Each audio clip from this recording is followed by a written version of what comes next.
And very soon, I began to wonder if God really was. I could not fathom why God would subject my mom to such lifelong punishment. I could not imagine what great sin she must have committed, or that we, her children, must have committed to deserve my father. I didn't have the maturity to sort out such questions, but I had enough fear and anger to provoke them. I was too young to see the wisdom in allowing my mom, to suffer the violence and abuse of my father. I was too young to understand why God would let innocent children tremble night after night after night in their beds, fearing that they might not see their mother the next morning. I was too young to see how the mercy of God could even extend to my father with all his terrible failings. All I could see in my world was chaos and violence and fear, and so it became easy for me to question the existence of God. And I began to do that at a very early age. I'll even say that the turmoil of the 60s and 70s, that's the age when I was a teenager, in the late 60s, early 70s, only reinforced my skepticism. When John and Robert F. Kennedy were assassinated, or Martin Luther King was gunned down, when Vice President Agnew was kicked out of office and Richard Nixon soon after him, when the race riots erupted in city streets like mine, and gang fights erupted in our cities, many of those which I was involved in, when I saw the bizarre and senseless carnage of Vietnam, they all confirmed the lesson that was already ingrained in me and that my father had taught me so well, that the world is dominated by random, consuming, undiscriminating violence. And very soon I began to ask why. Why would God make it that way? Why wouldn't he just pop us into heaven from the first and spare us all this suffering? Why does he let little children in Vietnam get napalmed and run down the street naked on fire when they had done nothing to deserve it? Why does he let the race riots go on? Why does he let the leaders be assassinated? Why does he just let the violence go on and on and on for people who had nothing to do with it? It wasn't of their own making.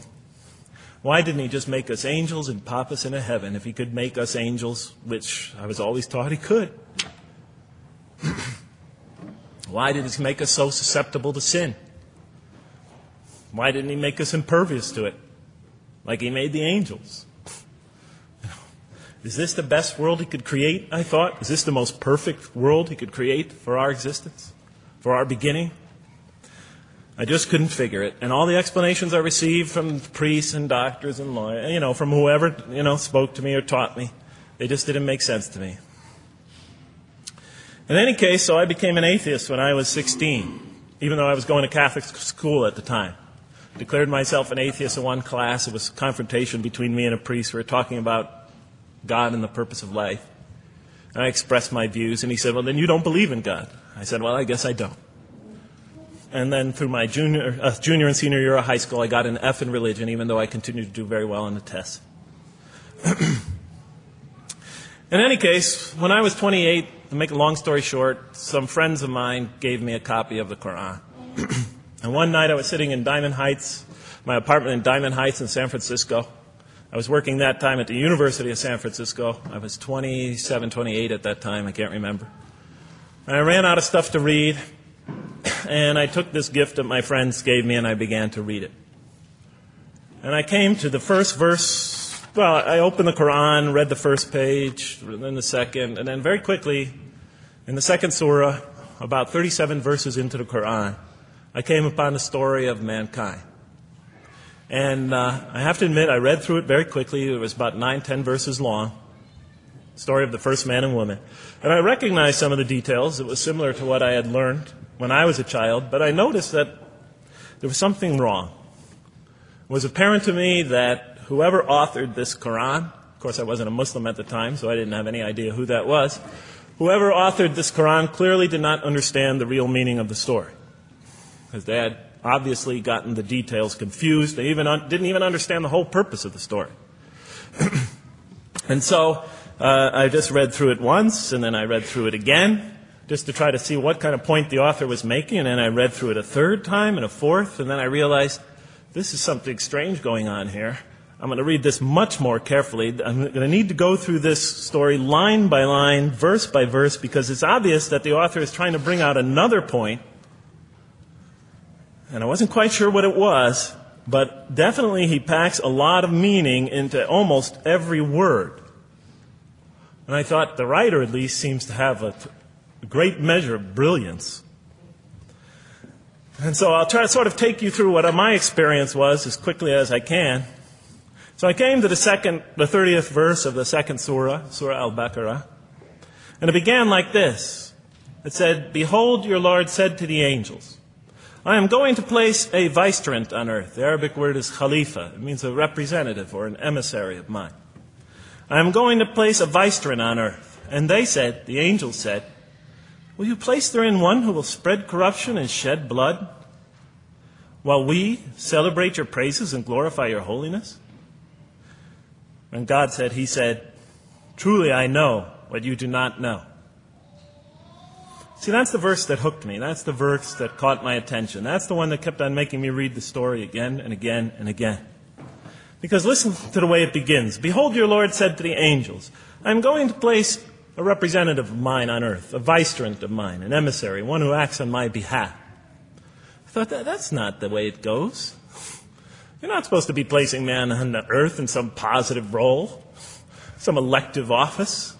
You place man on earth as a punishment for his sin. Clearly, I knew the author didn't quite get the point. But still, it was an amazing line. But then I come to the next line, and it says, "And the angels say, will you place therein one who will spread corruption and shed blood, while we celebrate your praises and glorify you?" I looked at it again. I couldn't believe the question. They said, "Will you place therein one who will spread corruption and shed blood, while we, the angels, celebrate your praises and glorify you?" I looked at that and I said, exactly. That would be my question. Why would you create this being, supposedly for some positive role, when he's capable of doing tremendous wrongdoing? When he could spread corruption and shed much blood? Why would you create this violent and pernicious creature when you could create angels? As the angels clearly say, well, we, the angels, celebrate your praises and glorify you. They're asking one of the most fundamental questions in the entire history of religion. Why create you, man, this utterly fallible creature, this creature who could rebel against God's will, who could do such tremendous wrongdoing, who could wreak havoc like no other creature on earth, when you can make them angels? And look where the question is being asked. It's being asked in heaven. It's almost like saying, look, why don't you just make them angels and be up here in heaven with us, Why don't you just make them angels, pop them into heaven, he's fine. Why would you put him on earth, where he can feel distant from you, where he can work out his worst criminal tendencies, act them out, feeling somehow independent and apart from you and free to do whatever he wants, when you could just make them angels and put them into heaven and make them perfectly submissive to your will?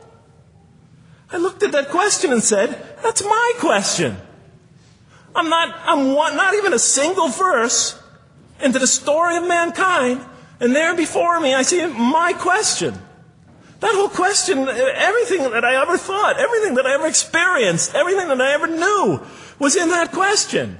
It was as if the author took my life and wanted to pick out exactly the right question to humiliate me, to provoke me, to anger me.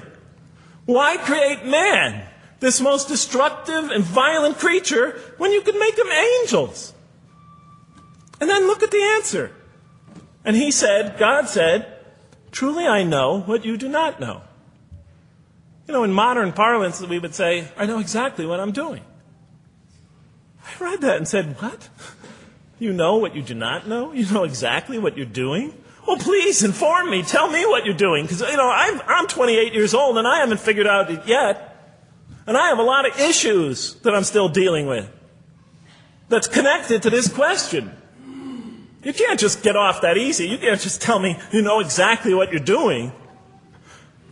Not after what I've been through. Not after you made me this way. And then I realized, of course, I was arguing with a God I didn't even believe in. And that would happen several times as I read through the Quran. And sometimes I would just get into so agitated by what I read, I'd start arguing with this